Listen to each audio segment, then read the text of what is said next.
So what everybody said was pretty good. I might just want to go a little layer so it won't be an echo. Uh, but I think it kills it. First of all, I believe men, we can be too quick to move on because we're more logical thinkers, and we just want to acknowledge and then move on. We don't really want to go a layer deep and try to figure out, how did it get there or how you feeling, and try to get emotionally in tune with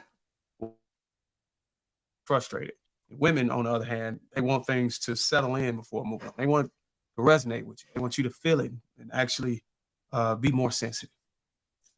But from my experience, men are having issues accepting the request to fix it because women. First of all, women have a tendency to nitpick every single issue going on in a relationship, and they get very emotional and they try to hold on to it until it's fixed. Men, we don't nitpick. We focus on the issues that hinder the end goal. And when we don't get that, you can communicate with us all you want.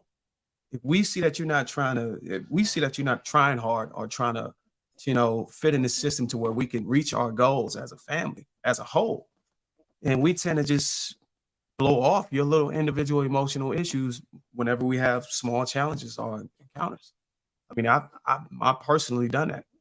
If, for example, if I could paint a picture, if I have some financial goals that I want to reach, I've had relationships where I had financial goals or accomplishments I wanted to reach within the relationship. And it's just simple things I ask for and they don't get mad. And I'm like, okay, fine, cool. But then she'll want small little issues and she want me to entertain emotions. And I'm like, it's a trade-off. You know what I mean? It's like we can't even get the most important shit done between each other. You got all these little small issues. I'll fix it every moment, but I'm not really trying to give it any energy because I don't see you reciprocating the things that I feel like is most important for us to reach our goals. So the smaller things become very even more smaller to me as we keep surpassing the things that's necessary to reach our end goal together as a family. And I think a lot of men can may be able to resonate with that because we're seeing way past the little stuff. But if we able to get to our goals, then we have the time to focus on these little things that's just causing this emotional toll on this woman. And we'll be able to serve her request to fix the issues and actually, take a deeper dive to, being more sensitive to her emotions. Okay. Go ahead, Balance. What are your thoughts about it? This is what kills communication. I didn't hear the whole video, so I'm gonna pass on this one. Okay, I'll send it to you. So you can take a look at it. Go ahead, brother Hank. Yeah, I appreciate everybody speaking, but I don't agree with half the shit they talking about. So the man she talking about came from a single mother. He learned how to operate and move like a woman. You want to know what kills communication? It's when you got a man who acts like a woman, who's raised by a woman, who thinks and operates like a female. So now you got two women going at each other. That's what's going to kill the communication. So one of the women's got to be more dominant than the other. But they really can't get along. Even though he got a penis, he still's acting, moving, and carries himself like a woman. Another thing is when the woman who's supposed to be a woman is talking down to the man because she has very little to no respect for that man. So she's going to treat him like a child. Now, you want us to be sensitive to your needs and how we communicate with you, but you're not willing to give that same sensitivity when that man needs the opportunity to communicate himself. So then you get mad when he walks away. Why does he walk away? Because he doesn't want to continue the conversation. Because he realizes it's not going anywhere. It's obvious. Because she's talking down to me. I had already addressed her. Don't be disrespectful in how you communicate with me and talk to me and share with me. I have no problem with it making these adjustments. I said it last week. Men will make adjustments. Men will adapt. Most of the time, women don't like to make them adjustments. Because when you ask them to make those type of adjustments, feel like you're trying to control them. And most of these ladies don't like to feel like they're being controlled. So that's what's going to kill a communication. All right. Go ahead, Miss Nicole. What are your thoughts about it, man? Happy Sunday. Hey, Lapeef. So, the parts that I heard bits and pieces while I was trying to hurry up and finalize, get my set ready. What I will say is, everybody had some really good points to add. And so I will just add my point as being this. When you have people who were raised by one parent and could possibly have lacked some nurturing, right? The communication, growing up and not seeing the masculine and the feminine in the family, in the home life, coexisting and demonstrating how to cooperate and communicate, it's very difficult to translate that into adult life. So, what am I saying? You have a man and a woman.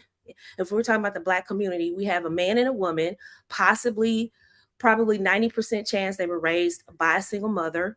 So, they did not see that, right? So they're both positioning, fighting to be heard.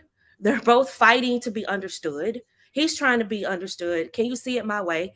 She's trying to have her feelings validated and be heard, and they're talking at each other. And this is what happens primarily with a lot of Black relationships. Everybody's talking at each other, and the love could be there the whole time, but they just cannot seem to get on the same page in terms of communication. So this is really, really difficult.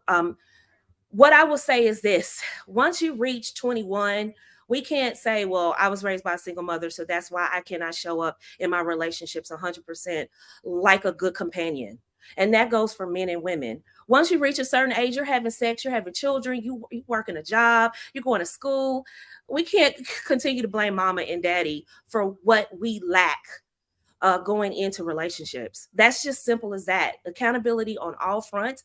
Get therapy, talk to God, yoga, read the Bible, do what you have to do to get up to par in terms of being a good communicator and ultimately a good companion. Can I ask her a question? Yeah, go ahead. I didn't want to interrupt nobody who didn't go yet. I got a question, but She said once you reach the age of 21, you pretty much don't got no excuses to blame on or your trauma on or your mishaps on the fact that you came from a single mom. And you also stated that it was simple as that. And I would argue that I don't agree first, and I don't agree that it's just as simple as that. I don't think the age 21 is a significant factor in whether or not you can blame or accept responsibility. I think accepting responsibility, it's going to take you to go to therapy. You could be 35, 40. Until you go to therapy, people are going to blame. People are going to use it. And it's important to understand why these people are still using their excuses or their trauma as a way to hinder it. Because I'm telling you, these therapists have they're very professional. They have a really good way of helping you get past these humps. And until they go see a therapist, then they're gonna always use that as an excuse, and they will never take responsibility. It's not necessarily based on the age of 21. That's just my 2 cents on that.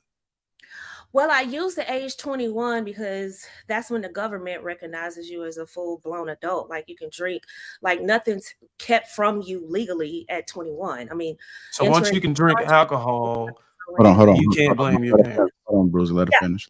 Yeah, no, I understand what he's saying. I'm just using it as an age because if we don't set an age at what time, what I'm saying is that's not the cutoff when you can stop feeling pain. It's not the cutoff when you can't still feel traumatized, when you can't feel triggered. That stuff will probably be with you to the end of your days.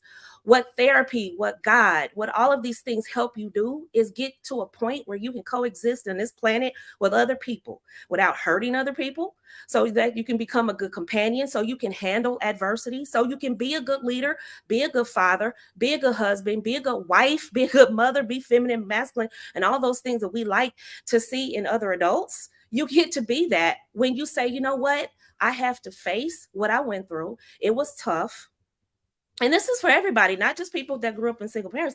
This is for everybody to say, you know what, I went through a tough time and let me pause and deal with that part of my life so that I can show up as my best self. That's just being the best person you can be. And at some point, we got to stop blaming mom and dad and say, you know what, that happened, that was messed up. That's probably going to always be a demon in my closet or something. But you know what? I got to get over that. I'm a victorious person, that I'm not going to be a victim forever. And people want to partner with confident, victorious people. We want them around us. We want to do business with them. We want victorious people around. We don't want victims around, because what do they bring? It's like a dark cloud over them. And they're like, oh, they bring down the energy. They show up in relationships like me. They sap everybody's joy and energy. Do we want to be that type of person? Or do we want to say, you know what? That happened to me, but it didn't get me down. It happened to me, but you know what? Here I am. When I saw Kirk Franklin, went through everything, it explained a lot of what he was dealing with. It explained a lot of the things that we've seen play out with him as a man. And you know what? It put everything in perspective. But you know what? It did not let him down.